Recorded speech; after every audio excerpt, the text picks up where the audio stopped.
Blowing up is not the cocoa. Sustaining that blowing up should be the goal. What if building a powerful brand was more than just great marketing, but about telling authentic stories that bridge continents and cultures?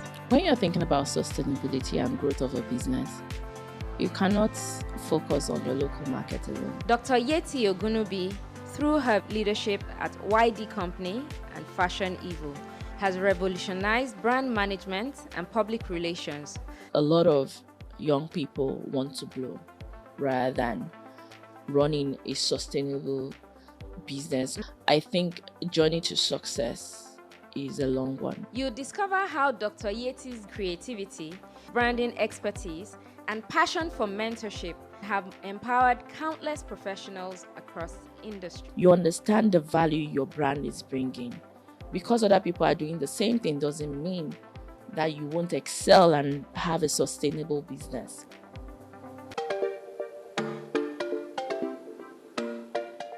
Hello, Dr. Yetty. Hello.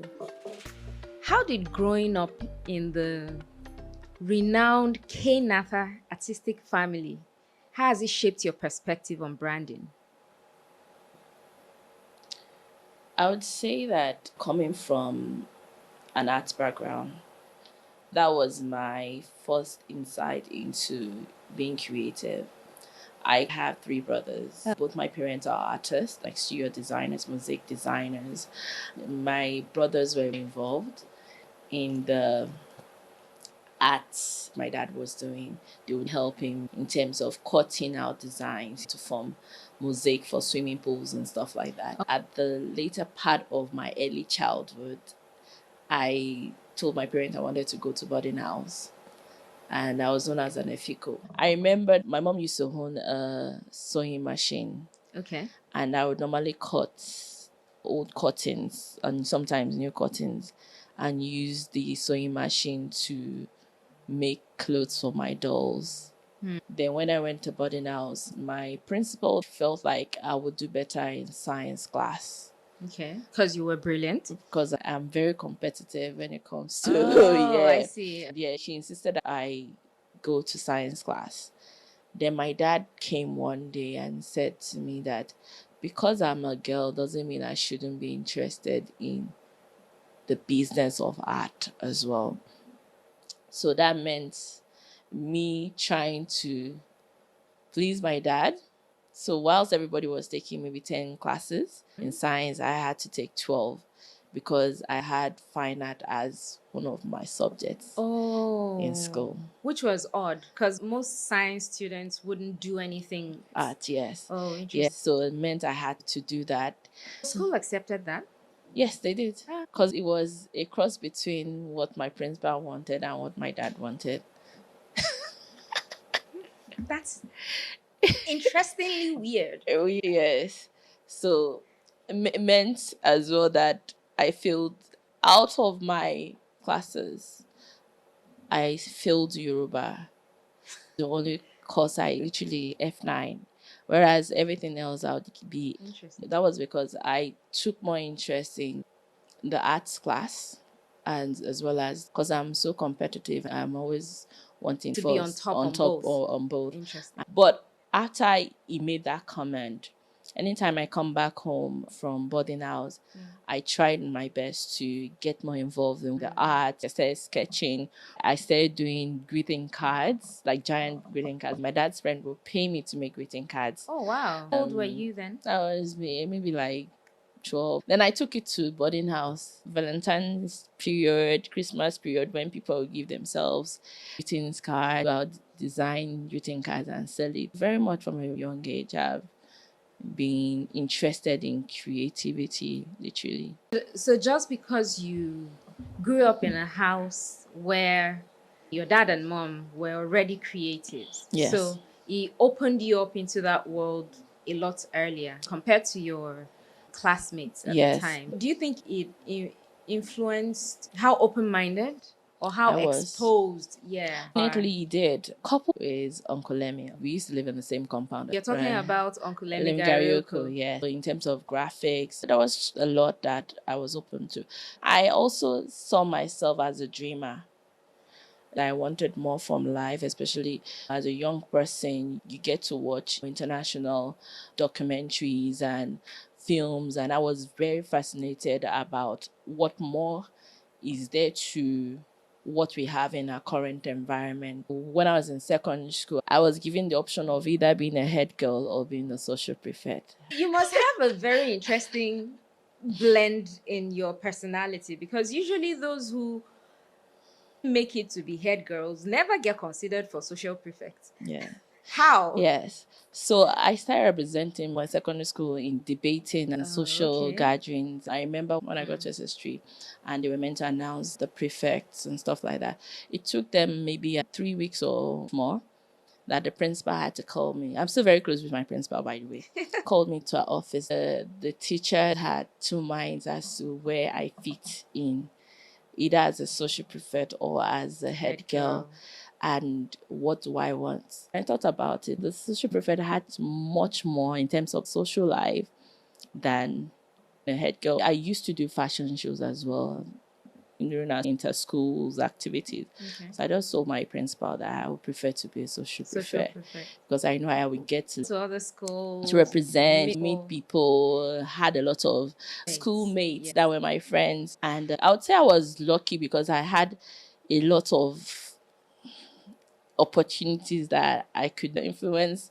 Yeah, basically got asked to choose. That doesn't happen often. Yeah, and even before that, I used to contribute to the school's magazine as illustrator. Oh wow! Yeah. So you did have opportunities to lend yourself to many things. So at what point did you realize your interest or passion for PR, which you are now known for?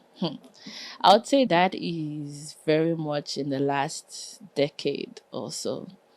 And that then from, for those that know me back in the UK and my early days in Nigeria, I used to own a fashion brand. I was everything for the brand. I was the designer, illustrator, I was the website designer, I was a marketing person. There was so much I did, and that's because I also took my time with the brand as well. At a point when people started discovering me, saw the different sides to me, I was opportune to work on a project called Uber Africa Unmasked. I co-produce that reality TV show, something like Project Runway, but focused on African. This was in the UK? In the UK. And I had to step in to fill in some other things that were lagging. We had a PR person then that wasn't doing much. And because I'd done this for my brand, it was easy for me to step into different gaps. From there, I got to collaborate with Africa Fashion Week London, with Queen Ronke Ademlui, and we became friends from there. We did the last edition of the reality TV show during Africa Fashion Week London. The finale was done there, and I moved back to Nigeria, I think 2 years after. And a few times I bumped into like, oh, Yetty, you're in Nigeria. Yes. Then she said, oh, Yetty, you need to come and be part of Africa Fashion Week. You work perfectly as a communications director. I had not been back in Nigeria for 15 years. Then it was a huge ask. Don't have any bearing. I'm just trying to rediscover myself within the ecosystem.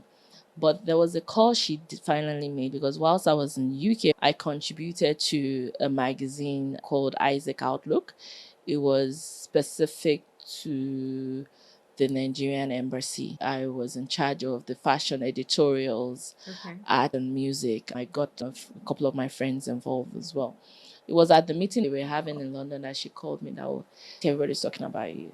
You have to be part of this. And like, in my head, what would it hurt for me to do it? I jumped into it, and I would say that my 3-4 years with the brand was the most successful. Africa Fashion Week Nigeria was. We got a lot of partnerships. It really tested me, but it also showed me that With determination, there's nothing you can't achieve. From working in Nigeria, I had to also manage Africa Fashion Week London. Everybody thought I was back in London, but I was doing everything from Nigeria.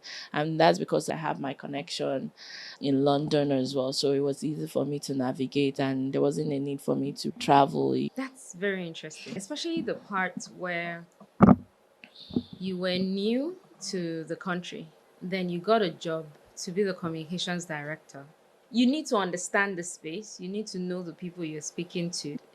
You basically need to announce that brand. Can you speak a bit more about how you managed that role, especially from the backdrop of the fact that you didn't know anybody, you were still trying to find your bearing? How did you navigate it? And there you are saying those 3 years were the most successful of Africa Fashion Week. How did you do that? I would say that for me, it was more of, I'd done several fashion shows in London before I came. I'd planned my own events that were annual. So it was more or less bringing something different to the table. I had the knowledge of how to push the brands, being a designer myself. So it was easy for me to do it because I had already started doing it for my brand and for other projects I worked in the UK. The only difference now is it's a different country entirely. For me, it was getting to understand who I needed, and what I needed was to get my connections with them. So it meant I visited a lot of media houses, media platforms, and a lot of them graciously, things that would have cost us millions, because of the attitude of collaboration I brought in. They were able to give it to us freely. Most of the things that we did then was pure collaborations. Wow. In millions and millions value of PR. We got a report from a news outlet in South Africa, like 90% of the story coming out of fashion in Africa then was from Africa Fashion Week. That wasn't engineered? No, it wasn't, because there was analytics data attached to it. And that was because everybody we brought on board took it in as their project as well. It was more like everybody brought in something to the table. And I'll say it's the power of collaboration. I'm very big on collaboration, even as my agency. Yes, we pay for some things, but the things that we could exchange, why not? So exchange of value. Value, really yes. Where the power. Yes. Yeah. At this time, had you started, and I'm talking about your time as the communications director, had you started your company, the YD company? No. How about Fashion Evo? No. Okay, what led to the birth of that vision? The YD started off 2016, right?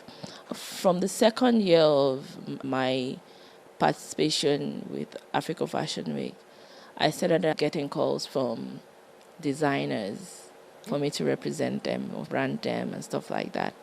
Initially, I just played advisory role.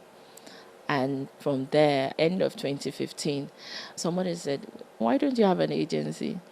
We're already doing the things that an agency should be doing. I spoke with a couple of people, and my first office was at my business partner's BQ. So we started very small, but it's a little beginning. Exactly. So it was during my last year of Africa Fashion Week that YD was. Thank God for the little voices that inspire, those little pushes in the right direction. Can you describe some of the challenges that you faced, especially in those early times of establishing yourself and your companies? Okay. I would say that both in Nigeria and the UK. I think with the UK, it was, I wanted more. And funny enough, right before I left the UK, I was invited by Drapers to their office in Bond Street. I will never forget. I got to their office and was showered to their conference room.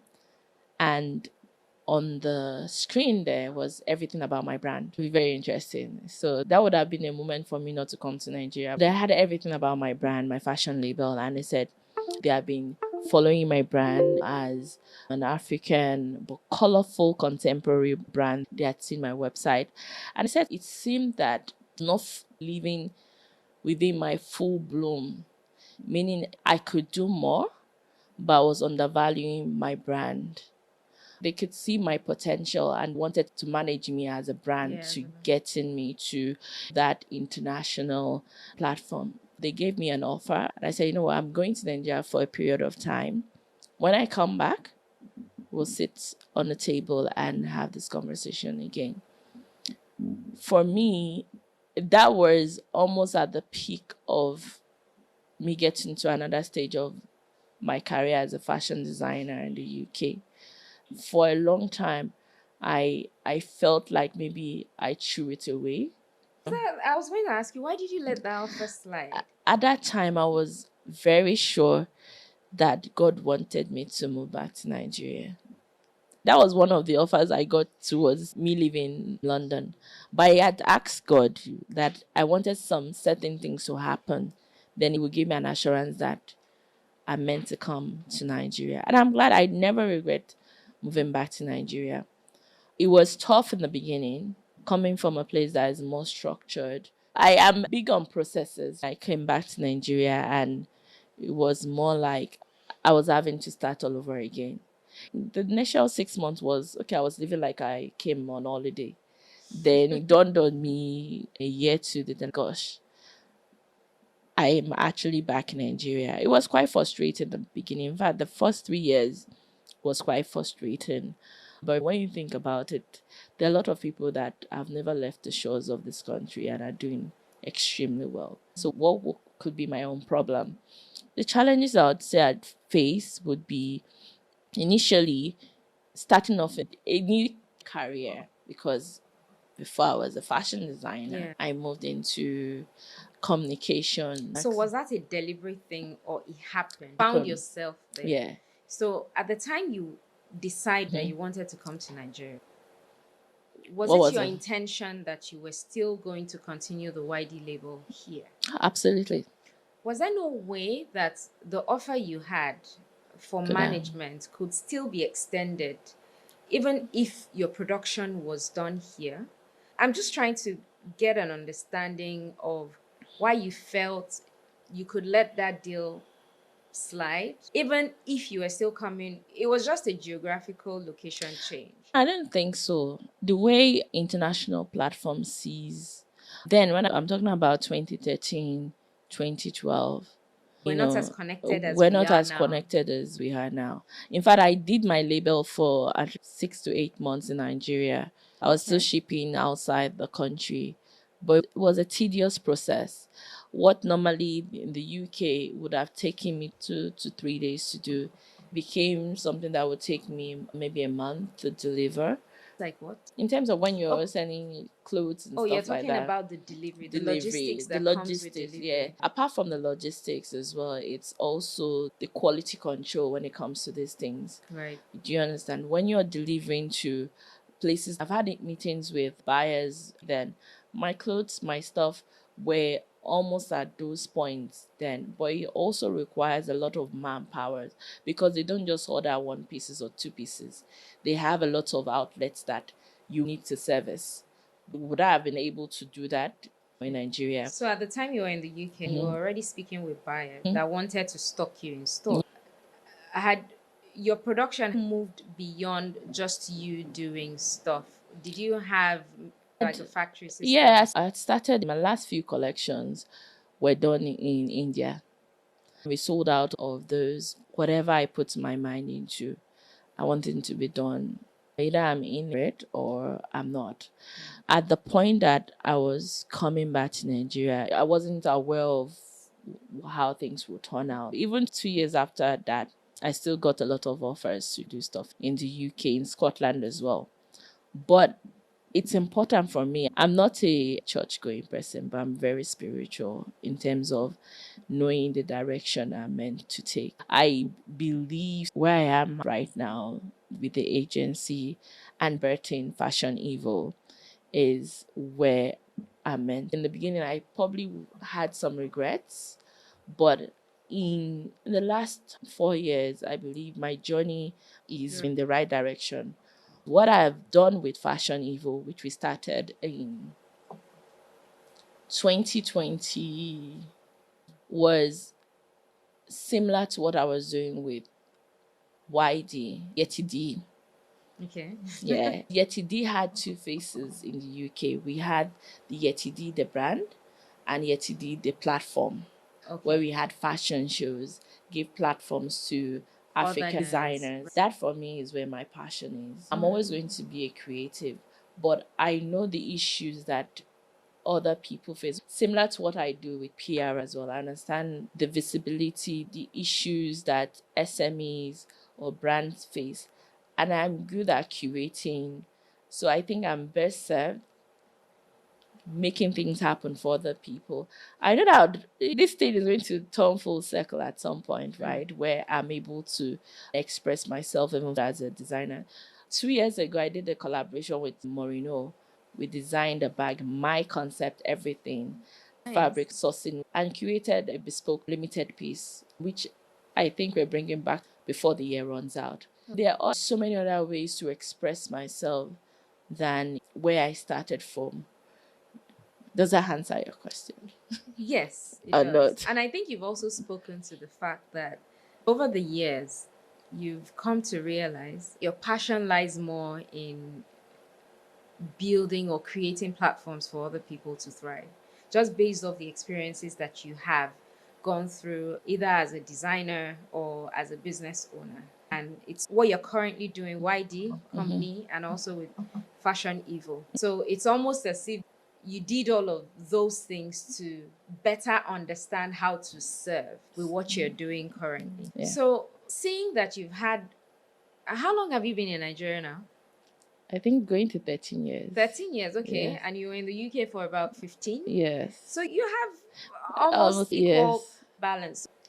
How would you say you blend both worlds in terms of a foreign perspective, culture here? How do you blend those with what you do with Fashion Evil and with YD Company? Because you did say that those are things that you bring to the table for your client. How then do you interpret this when you serve your clients currently? I think it's majorly from my perspective. I won't say mine alone because it takes a whole team. I'm big on storytelling, which is very obvious with what we do with our clients. I'm very big on the way we position and push the branding aspect. So if you take, for example, with YD, obviously, majorly we're a PR firm, right? But branding is very key to majority of what we do as well. And that can only be from my insight of living outside the country for a long period of time. In terms of positioning as well, even with Fashion Evil, bringing something totally different to the table for our client. How do you effectively blend African cultures with global trends through your brands?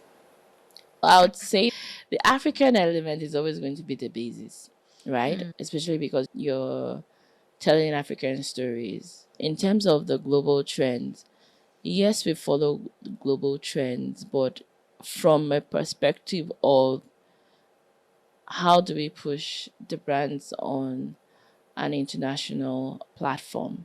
How do we tell the story of a brand that will connect with people on international level? Why is that important? It's important because, for example, with Fashion Evil, we've been selected to go to Vital Voices in April, taking some selected designers out of the country.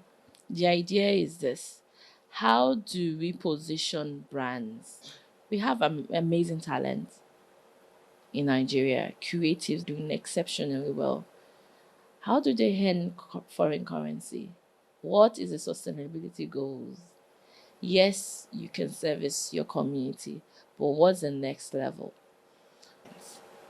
So I'm curious, especially when you look at the Nigerian space, the ecosystem, we're a country with a population of 200 million plus people. Why is it important or necessary for brand? Asking you this because you do the communication, do the perception management, do the brand management for your clients. But oftentimes I find that a lot of brands out of here, the goal is to become international from startup. Why is that important? Why is the earning in foreign currency important? Do you think that the market here, have we completely harnessed what we have here? Why must that always be the next stage?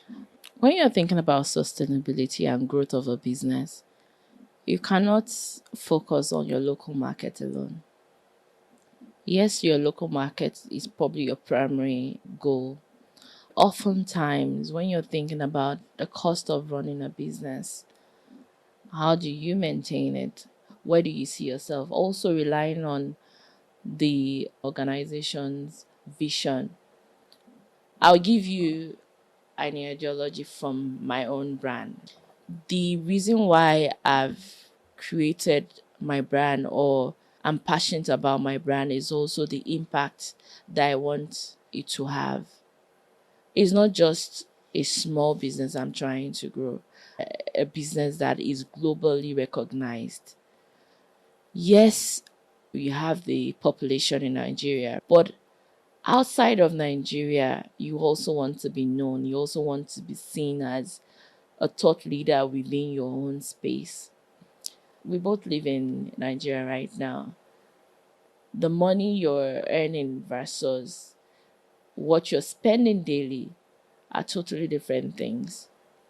Why can't we aim to push our brands outside the country? From my observation, what I've found is Lagos being the really vibrant state in Nigeria, once a brand is developed here, it's assumed that the whole of Nigeria has been captured in terms of the market. As a PR brand, do you see an importance or a need to help your brands be recognized in other areas of Nigeria before heading out internationally? Or I disagree. I think, yes, a lot of people think Lagos is Nigeria, but that isn't the case. I know that a lot of brands and creatives do tours across Nigeria. The ones I'm aware of have even gone as far as having either a stockist or a store in one part or the other of Nigeria, right? now this is a focus on fashion. Similarly to PR, when we do PR, you need to understand that even I'll give you from a perspective of the local newspaper. These days, when you're looking at targets, right, there's some platforms that target different parts of Nigeria. Once you focus on those platforms, we know that a Punch, for example, is more focused on the western part of Nigeria and these days the southern part of Nigeria. So a lot of people are actually not just looking at Lagos, Nigeria as a whole, in terms of capturing. Similarly to some TV stations, with my own PR agency, you also need to think about what the client wants, right? Some client can say, my interest is Enugu, Port Harcourt, and stuff like that. Then also, I want to focus on Ghana because maybe that's where their demography is. So it's understanding your client, understanding the demography. They might not even want Lagos as their primary focus. So I think it's on an individual basis. But I can categorically tell you that most times when PR agencies are marketing brands, the focus is not just Lagos. People in Lagos might think it's Lagos, but usually that's not the It's case. beyond Lagos. Can you share with us strategies you use to help brands, businesses, or SMEs achieve some level of global recognition? Should I be saying that? Maybe you should give us a story. Give us a case study of a brand that even you didn't think you were going to be able to achieve that. For some reason, it blew your mind. What you were able to do with that brand, especially on a global scale. I think this happens a lot, right? Most of the brands we work with, we've had the journey with them for a longer period of time. The ideology of PR just being newspaper and all those things is far from it. It's a whole lot of different elements that comes into play. What is your journey? Even if you don't know exactly, let's map out the goal for the brand. You're thinking about the mission, the element that you need to put in place for that to happen. The element needs to fall in place first before the PR comes in. The job of a PR is to understand that the brand understand their deliverables to the consumer or to the public. Then you can position them from the onset in terms of the brand positioning and ensuring that they're seen in the right places. It's not just about press, it's about collaboration, doing things that would bring them to, I like using the word organic, when it's not forced. There is something good about this brand that people need. There's a need for it, right? So from there, you can start building the brand. And it's not a glass kind of thing. People want results. If I want to blow, for somebody who wants to blow, is PR the route for blowing?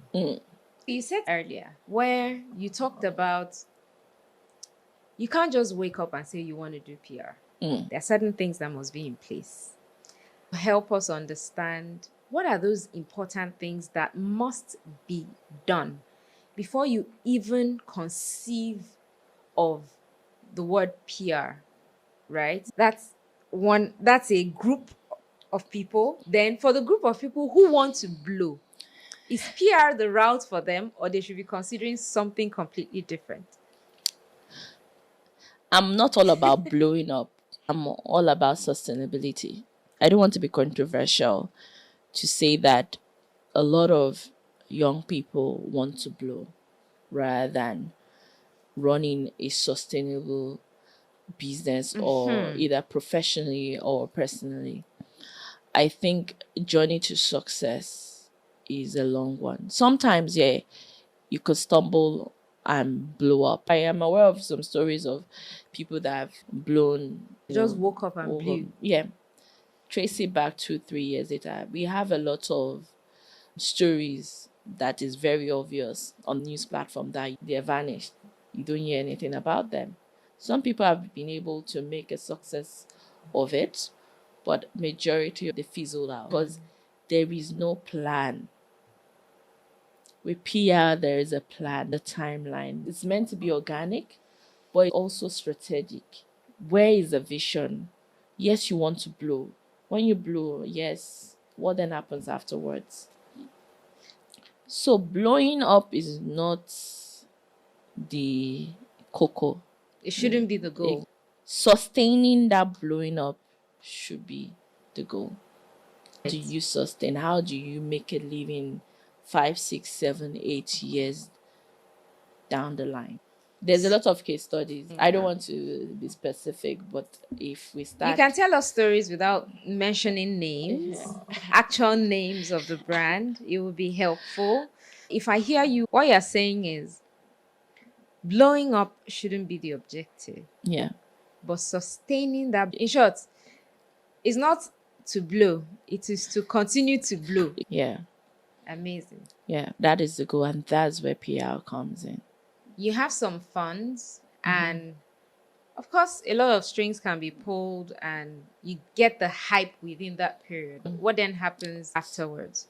What are those things that must be in place, either for me as an individual or a business brand looking to just set my mark? What are those things that must be in place before you even begin to consider PR? the key things that I request from the client is your vision. There must be an end goal to what you're doing. If you have a business, but there may be 100 million other people doing the same thing, what stands you apart? What makes your products better than the other person? How do we position your brand? So the idea is that you understand the value your brand is bringing.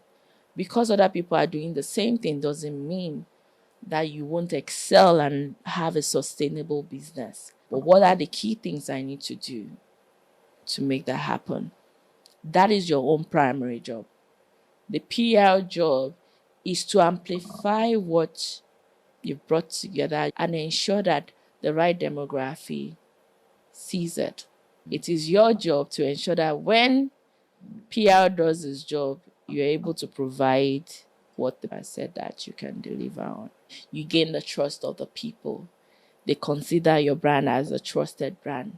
They continue to do business, hopefully, if you don't mess up. So you need to have something you want to share with people. Yeah. Whether it's selling, whatever, you must have something. Yeah. A service, a product. In that thing you have, you need to know what you are trying to achieve with it. So you must have a vision. I want to make sure all girls in Lagos are able to do this by taking this service from me. After identifying that, what you're saying is it doesn't matter if there's many other people who also do that. You must find what is different within your offering. Yeah. And it is that's when you come in and then amplify. Then the work comes back to me. Yeah. Because after you've done your work and put it in front of a larger audience, beyond my own sphere of influence, I then need to make good to what I claim I am. And that is what builds sustainability. That's powerful. So as a PR, I imagine that you would get exposed to a lot of different fields. The way you PR different brands with different industry, is there a set way or it's dynamic, just as dynamic as the different brands that you come across and represent? I think it's important to know that when you're doing PR, especially doing corporate PR, and you're focusing on different industries, there are different languages related to those industries. Okay. So it's to you to do your homework to understand the particular industry you're tackling on behalf of the client. But also it's very important as well, which is something I abide by. It is not all jobs that come to us that we take on. No, that's important. Very important. As much as we service different industry, there's some industry that I'm not particularly passionate about. And for me, I'm seeking for myself now. I'm not talking about general PR. I work from a place of passion. If I'm working for a particular industry, I'm going to take my time to understand that industry. I'm also very big on seeking knowledge. So is that something that you are specialized in? I won't say that we are specialized in one particular thing, but we are known within the fashion, the interior design, the hospitality, for a creative space, and the tech space as well. But there's some areas I would say that it's not really my cup. For example, I don't really go out at night, so you won't see us managing clubs. We will not. But there are specific people, that is what they do. So you don't take on jobs that you can't deliver on. So you hand it over, or if you don't know anybody, gladly decline. So basically, don't set yourself up for failure. Yeah. Now, you started a foundation. Yes. You've called it the YD Foundation.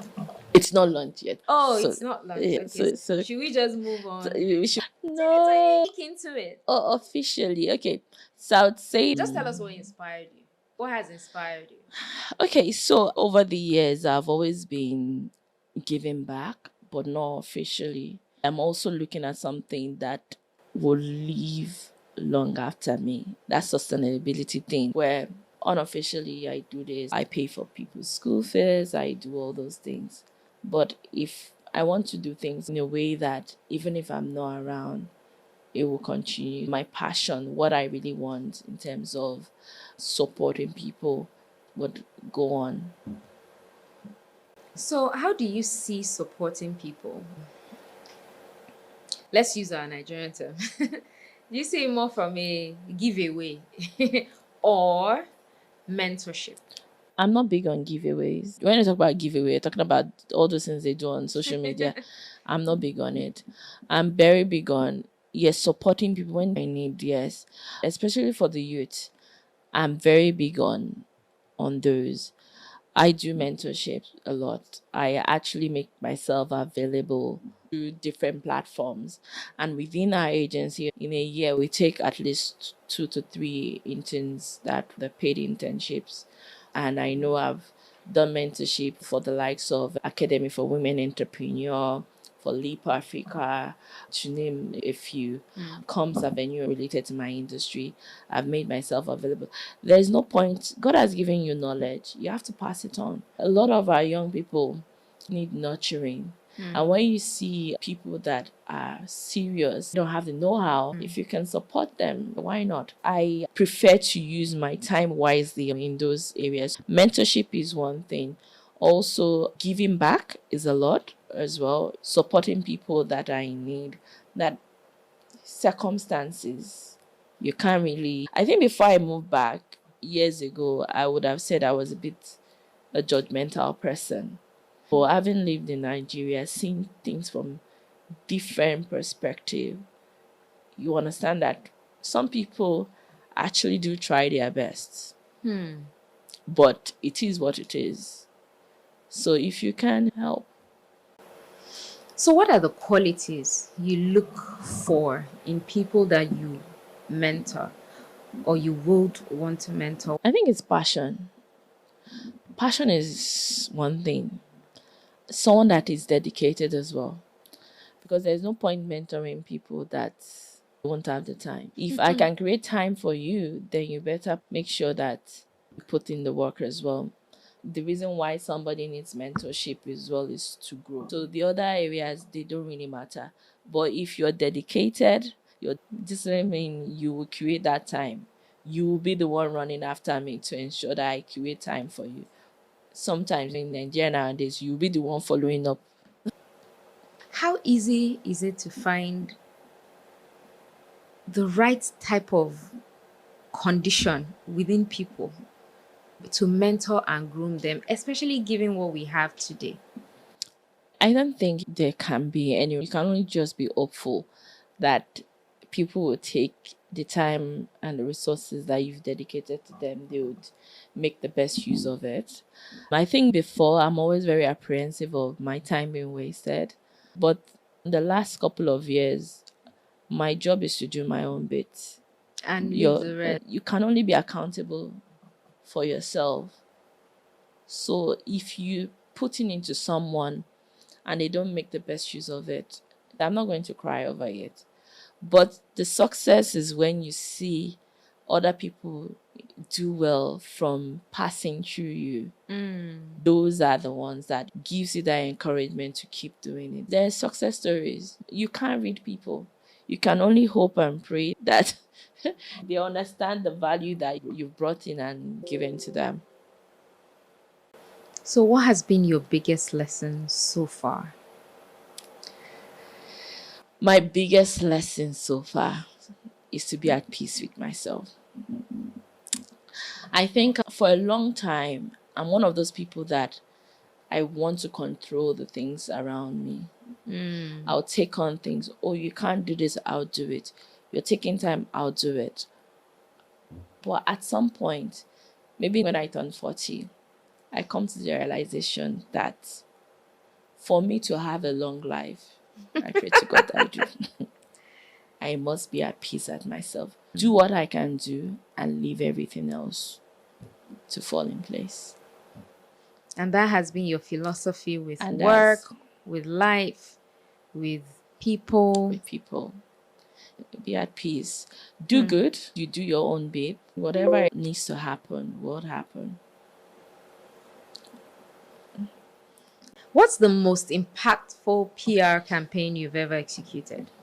I would say this is when we did Africa Creative Market. It was the first edition. We literally put everything together within a month, and it was a success. Interesting. And that was over how many days? It was about 5 days. 5 days of conference. Different activities, had delegates coming to town, international delegates, worked with different industries. And we had days that I didn't go to sleep for 48 hours. Wow. Yes, running up to it. For me, it was impact driven as well. I think that is what really makes it impactful. It was in terms of the creative space, bringing the ecosystem together, both from the private sector to the government sector, working with Dr. Inyalawal, she just comes up with this idea from a place of passion. And like I said, I'm a passion person. If I see you, if you smell the passion, I got your back.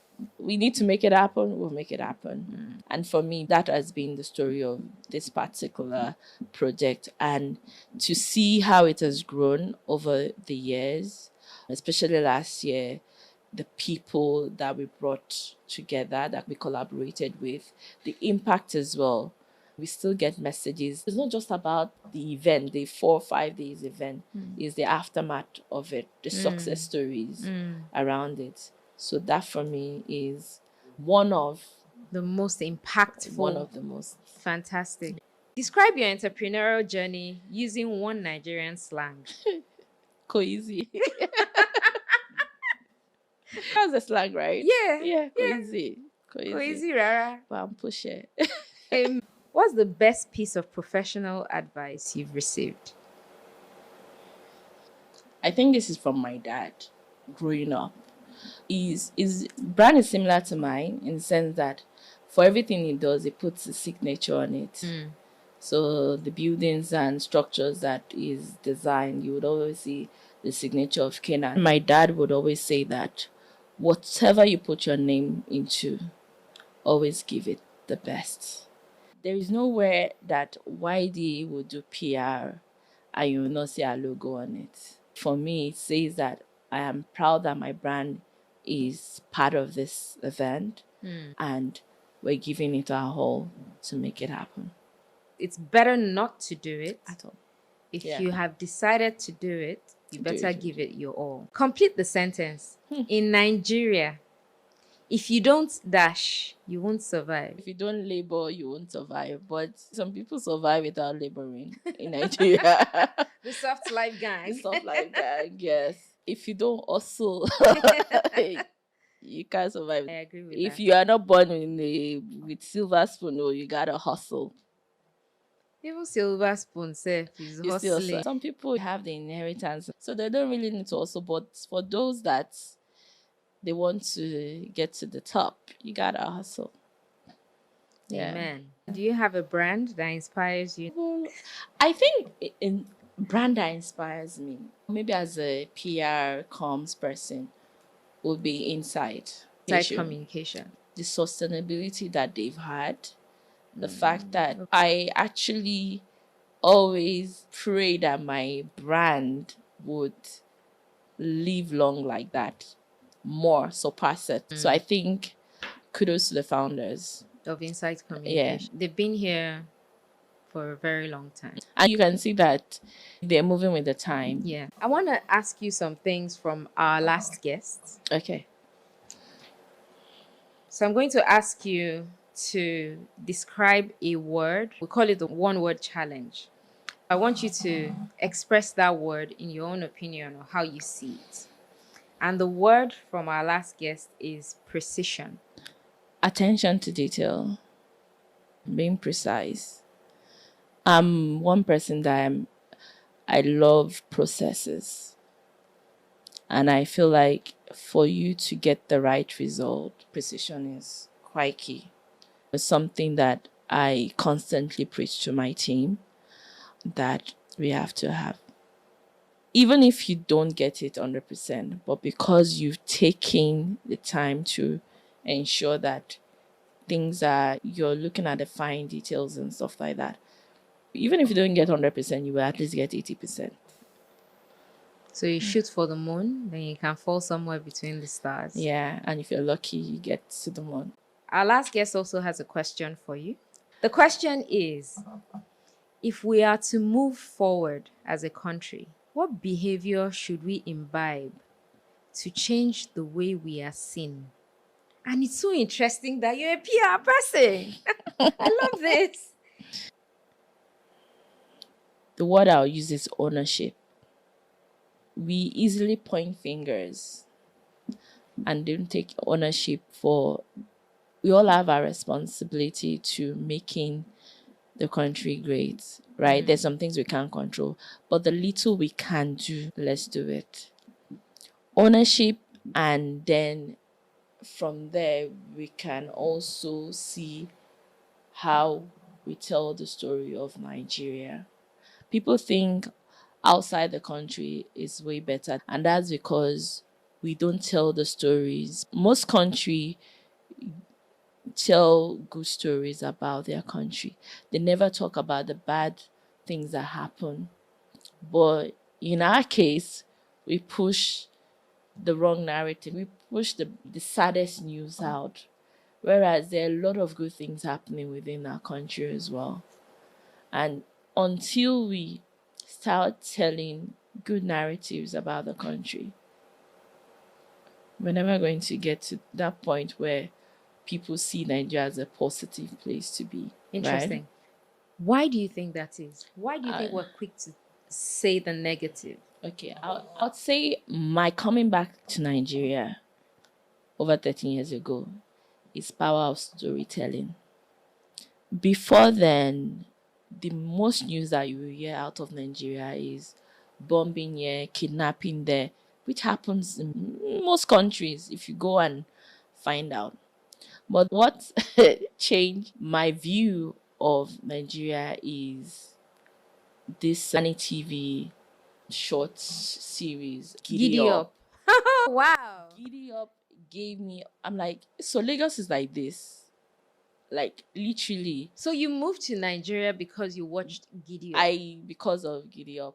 And truth be told, that when I even moved to Nigeria, the first few people I worked with were Orika Goddess and Deyemi Okolawan. Amazing. So that is the power of storytelling. When you push the right narrative of your country, we go to America, we see you watch Hollywood movies, you see what they're selling. Nollywood movies, what do we sell? So if you could PR Nollywood, if there was a body called Nollywood and people sitting on Nollywood, and you could influence the narrative coming out of Nollywood, what would you change? I'll change the storyline. It's not all the time people kill each other. There's so many positive stories that come out of Nigeria. There's so many. Someone like the chess player Tunde Onokoya. A movie should be done about him. These are things that we need to sell. There's so many positive stories to exactly. tell. So now that you're talking about this, and I'm thinking, do you think that perhaps this is a more rooted cultural thing that we need to adjust? And here's why I say that. Is it possible that we are all familiar with the African parent thing? When something happens, typical of African parents, almost as if they're all in the same WhatsApp group. I listened to a podcast of a founder, I can't remember her name now, when she was talking about she started this business, she's doing products, she has now grown to owning her own factory, And for the first time, I think after 3 years of her business, she now has a factory. And for the first time, she took her mom The factory. to visit her factory. And her mom just looked around. Oh, and I remember her saying, she didn't even say anything. Like, she knows she's happy for her. She's her mom. She's constantly praying for her success. She's doing fasting and prayers for the success of her child. But she's now seeing this, and she tried to hide her joy or excitement. This whole don't let your success get into your head thing. So I'm going to try to manage that and look at it and you got 90. So what happened to the remaining 10? Do you think that being almost a common thing where we often compliment one another, but that 10%, because I want you to get 100%, I'm going to ignore your 90 and focus on that 10% so that you can do better to become 100%. Do you think that is what is playing out on a large scale in Nigeria, where we're focusing on the wrongs just because we want to be the best? I think maybe that is. I don't think that forms a lot of the Nigerian stories. Yes, maybe that comes into play, and I'm using my own. Maybe I'm just from a different family entirely, but I see my own parents championing the things I do. Like, even without even sharing with them, they see stuff I post online, and They're proud. they're proud of it. My dad is sending me a message, he's telling all his friends. In fact, I'm always like, Dad, stop saying that. Or like, my dad I'll call him, he's with his friend, he's so proud to say, oh, that's my daughter, the doctor. Or do you understand? I have a totally different experience. And I have friends that have parents as well, and I see them even praying and saying that I keep seeing what you guys are doing. I saw you guys in the news. You're making us proud. There's a whole lot of Nigerian parents that I know that they're expressive. And I understand that there are some that I don't think it gives a good amount of how Nigerian parents are. Some are like an individual, I think. Maybe they So the experience that. exceptions. The exceptions. Maybe for me, I would say isolated situations. But I know majority of, especially parents, that have seen their children grow into things that, maybe they were not even expecting. I know a lot of them show that. And for me as well, most of my clients as well, I see situations where I see their parents actually, or family members, they show up for them. And in some cases, I've seen situations where, maybe you're right to some extent, just in a place where this lady was launching something, and I don't think she was well represented by her family.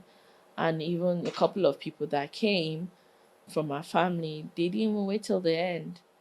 In my head, I'm like, maybe they have something else doing or stuff, but I can't imagine my sibling is that doing day something. Is cancelled.